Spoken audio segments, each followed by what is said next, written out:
Testing, testing, 1, 2, 3. Welcome to The Recovering Liberal, a podcast title which I totally regret, just not quite enough to change it.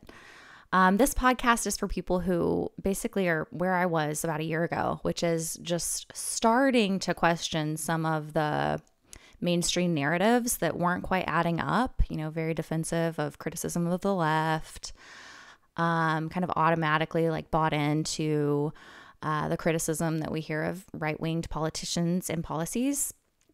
It's kind of like entry-level conspiracy theorism, I guess. Entry-level conspiracy theory. Yeah. Like the kind of conspiracy theory where, in retrospect, I talk about conspiracy theories that have been proven correct. It's that variety. I'm going to go through a few headlines in this episode. Honestly, you really don't even need me to read these headlines to you and talk about these stories, because if farmers across the world were being screwed, if the good guy with a gun theory has actually played out in real life, if, child trafficking were increasingly a problem in the US, you would hear about it all over the mainstream news, right?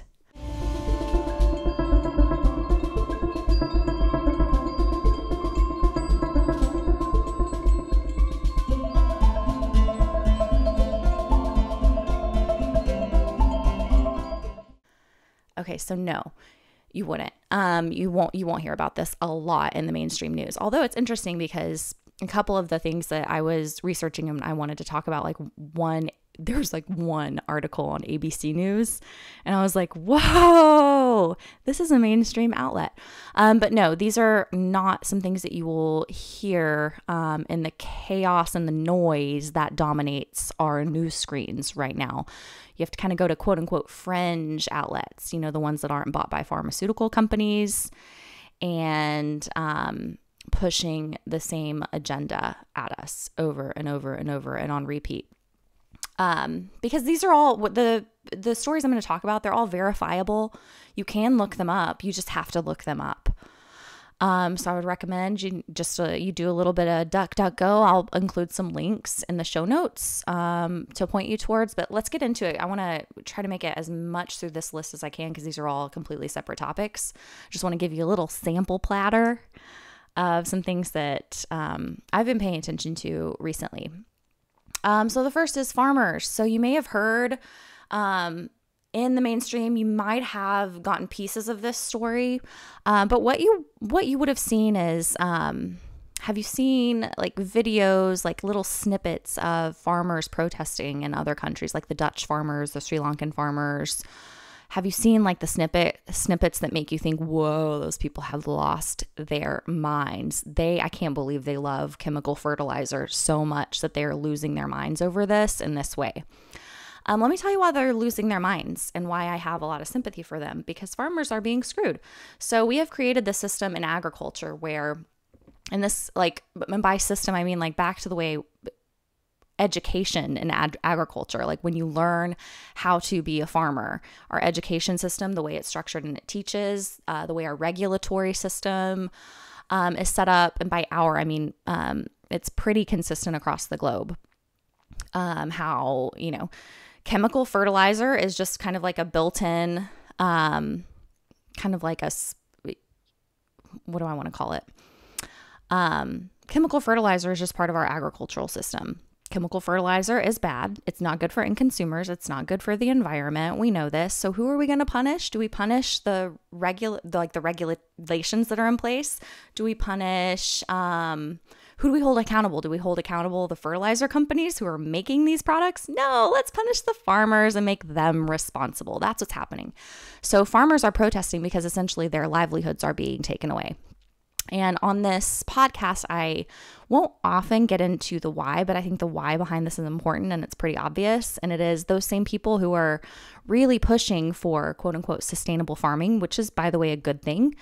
They're the same people who are then trying to buy that land for those farmers. The same people pushing for us to eat fake food that is just bioengineered are the same people who are buying up, Bill Gates is buying up half the farmland in the US.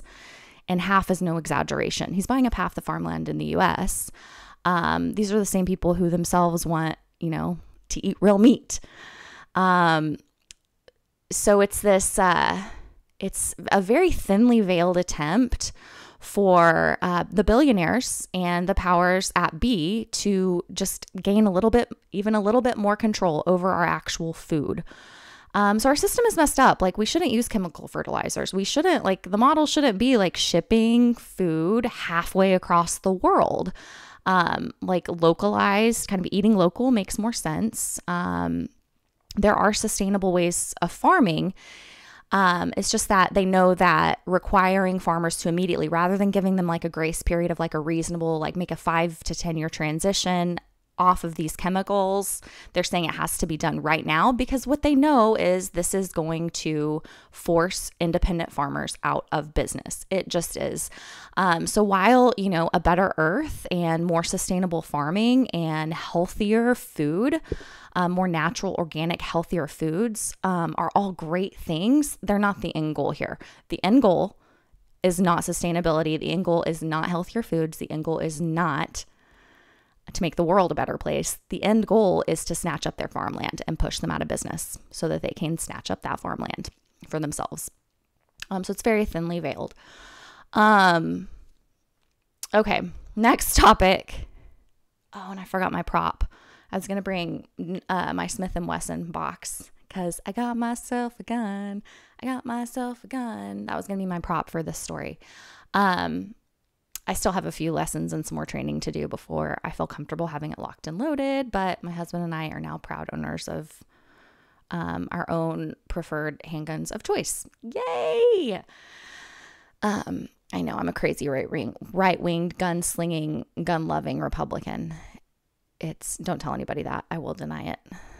The Republican part, not the gun-slinging, gun-loving part. I will fully admit to that because I would like to protect my family, and I happen to believe that, as I've talked about on a previous podcast at length and won't go into again, I just believe that we should have easier access to arm ourselves. I just do. This whole good guy with a gun theory. So I don't know how many of you paid attention when, very briefly, got a tiny bit of attention, the shooting in an Indiana mall. So a shooter in an Indiana mall food court killed 3 people. And then the problem with this story from a mainstream news perspective is it didn't end in the way the mainstream narrative would like for it to end in order for it to be heightened to the level of other shootings like this. Because this particular story ended with a 22-year-old man who, just a couple of months after Indiana passed constitutional carry, he was legally carrying a firearm. He was carrying a handgun in this mall, and he shot the shooter dead. So that's how that shooting stopped. So this whole good guy with a gun theory, it actually played out in a real life setting. And when you did see headlines about it, it was because they had to give a little bit of lip service to this because it was, prominent in the news for about a day. And so they had to come out and say, yeah, this is rare. This doesn't really happen. And some even went so far as to question the whole good part of the good guy with a gun and even imply that this man was irresponsible or even illegal in his carrying of a gun because the mall policy says no handguns, no firearms. So I think people are confuse mall policy with law. Law does trump mall policy, just so you know. Now, if he were to, brandish that gun and be asked to leave, that would have been a different story. But this guy was just a regular Joe carrying his gun, walking through the mall with his girlfriend. And thankfully, he had a handgun, and thankfully he knew how to use that handgun and to point at a shooter and shoot him so that more people didn't die.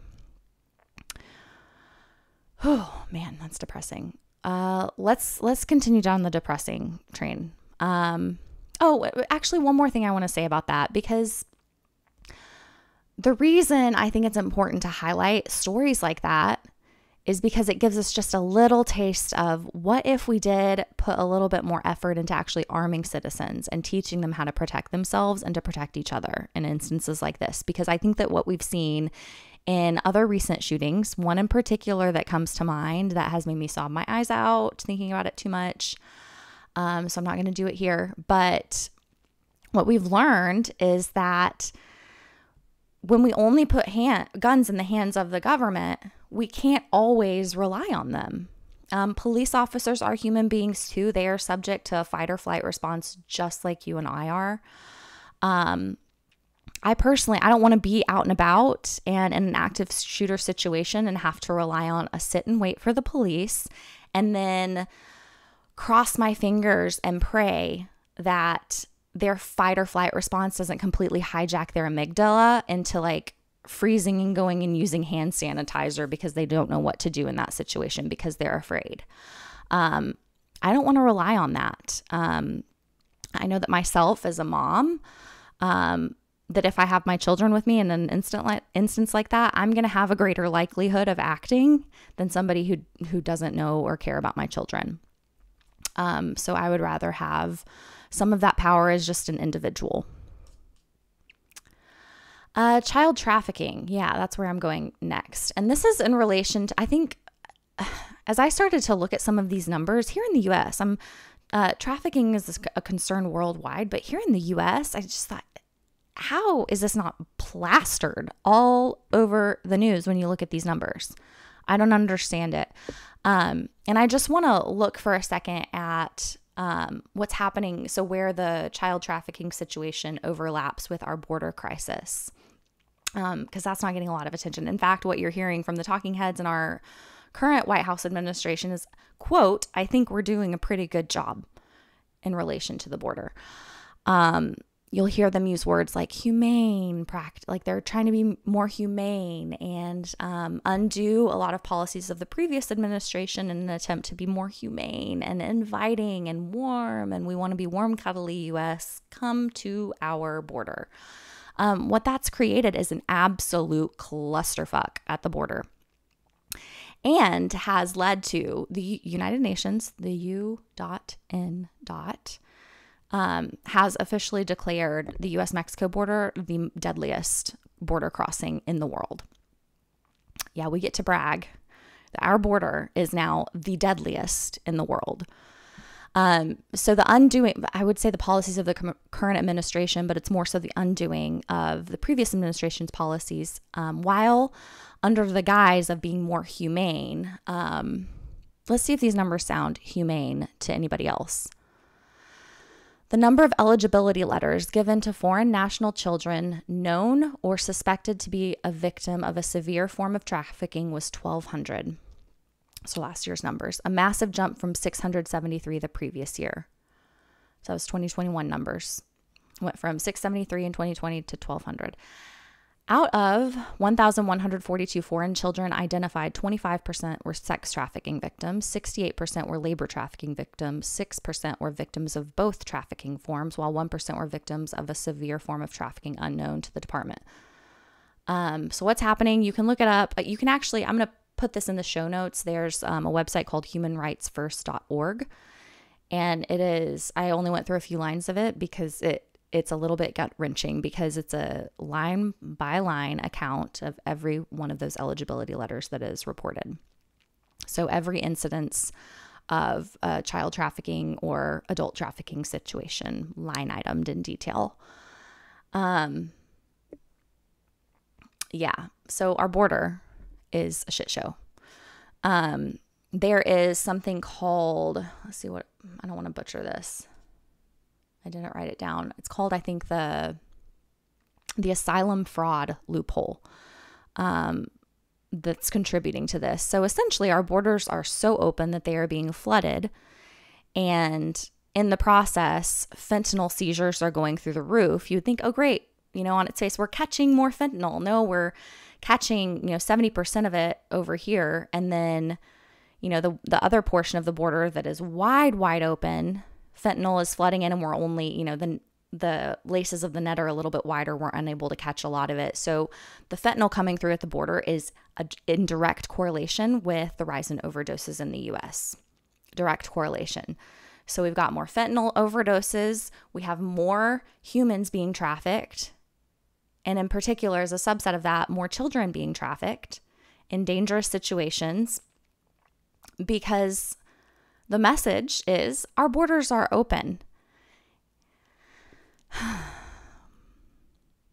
Yeah, more than 700 people died at our border in 2021 that we know of. That was from the UN before the more recent numbers came out.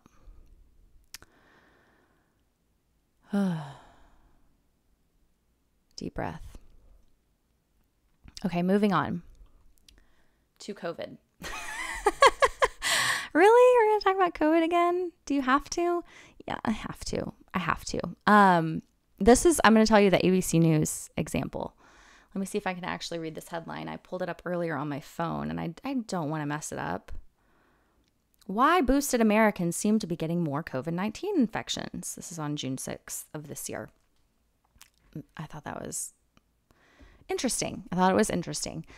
So the narrative around the vaccine, let me just do a quick recap from my point of view. The narrative has been initially, get the vaccine because it's, a vaccine. So it's supposed to prevent you, or at least like extremely lower your chances of getting COVID, right? Oh, it doesn't do that? Well, still get it because it way decreases your chance of spreading COVID, right? Oh man, it doesn't do that either. Well, get boosted because it just wasn't enough. We forgot that we, on your vaccine cards, we forgot that we put 4 lines there. And so we're going to add a third one and then eventually a fourth one probably. And then what have we heard when all of those other reasons to get the vaccine failed? What have we heard? I hear it all the time. I hear it everywhere. I hear it from everybody in government on the left who gets COVID. I hear it from celebrities, when Jimmy Fallon got COVID. I hear it from, people I know that I'm friends with on Instagram who get COVID. It's always the same line. It is, I'm so grateful I got the vaccine because my COVID symptoms are mild. Something to that effect. I'm so grateful I have the vaccine because my COVID symptoms are mild. I'm so grateful I went on birth control so that I'm not having triplets instead of just this one baby. No, it means your birth control failed.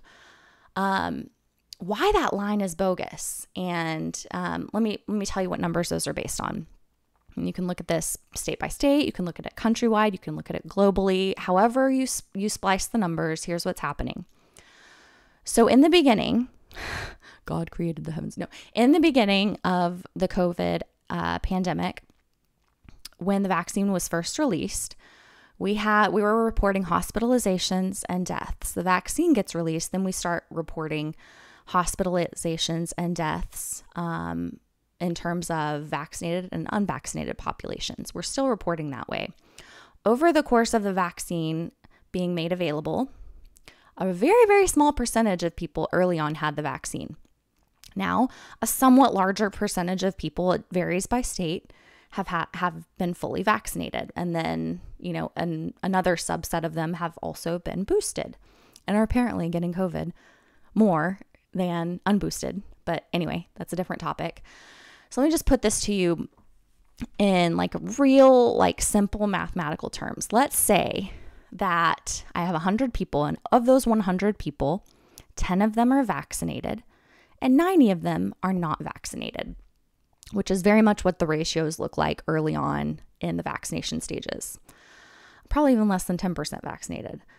Or at some point, it definitely was lower than 10%. So if we see hospitalizations and deaths reported, we would expect to see a very small percentage of those hospitalizations and deaths happening among the vaccinated population.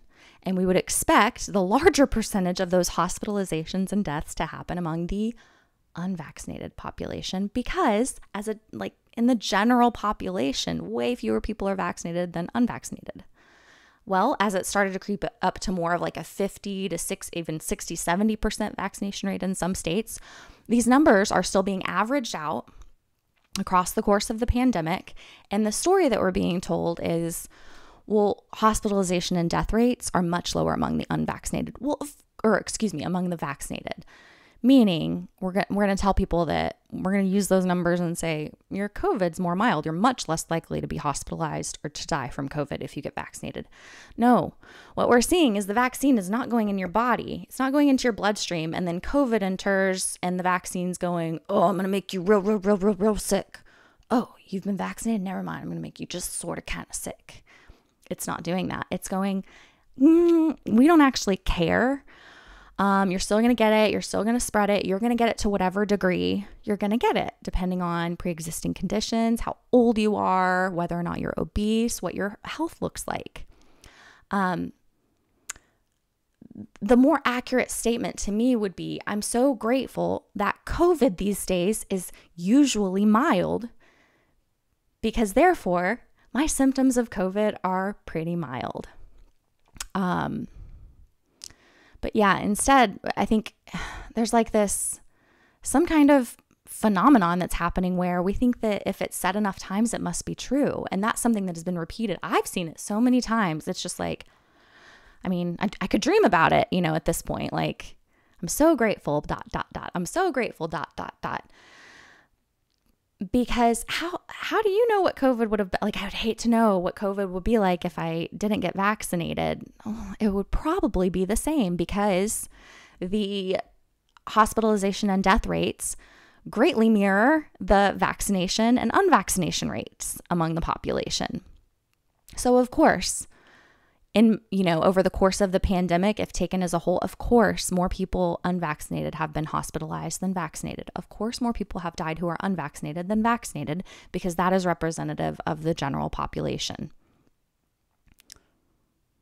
You're welcome for the math lesson. I probably hammered that one home a little too much, but math is really hard for me. And so I kind of have to put it in those very elementary math terms. Yeah, we're only a little over 20 minutes. I think I'm going to save, because I've got about 4 more. I want to talk about war, because why not? And more specifically, how war is driven more by our interests as a country, where our interests lie, than what, the line always is, which is to spread freedom and democracy. And I'm going to talk about a few examples of that. I want to talk about, actually, I'll just throw it out right now. Who thinks that more lockdowns are coming in September? I keep seeing this. Who thinks, is that conspiracy theory? Do you think that one's going to come true? It certainly looks like all of the predictions that have paved the way for that to happen have happened. Monkeypox was just declared by the World Health Organization like a global crisis, or whatever they declared it officially. It's looking like certain states especially are reiterating the mask up, get vaccinated, all of that. So let's see what happens. I do want to talk about, I saw a video recently of people in China screaming bloody murder at the top of their lungs outside of their, from inside their apartments or their homes. And I was like, that's an old video from the very beginning of the COVID pandemic. No, it's happening again. People all over the world. I want to highlight some of the global protests and the global, the pain across the globe that is happening. Because early on in the pandemic, it was what was happening in other countries was a little bit of a predictive model for what was coming to the US. So not to go totally tinfoil hat on you. For some of you, I'm already there. You're whoa, tinfoil hats off to you. And then Somalia. Let's talk about Somalia too next time. Why not? I don't know if this will be the next episode or a couple episodes down, but hey, I'm just kind of winging it, and that's what I get to do because my brain is all over the place because I have 50 million jobs. And right now, my only job is to go pick up my baby. Okay. See you next time.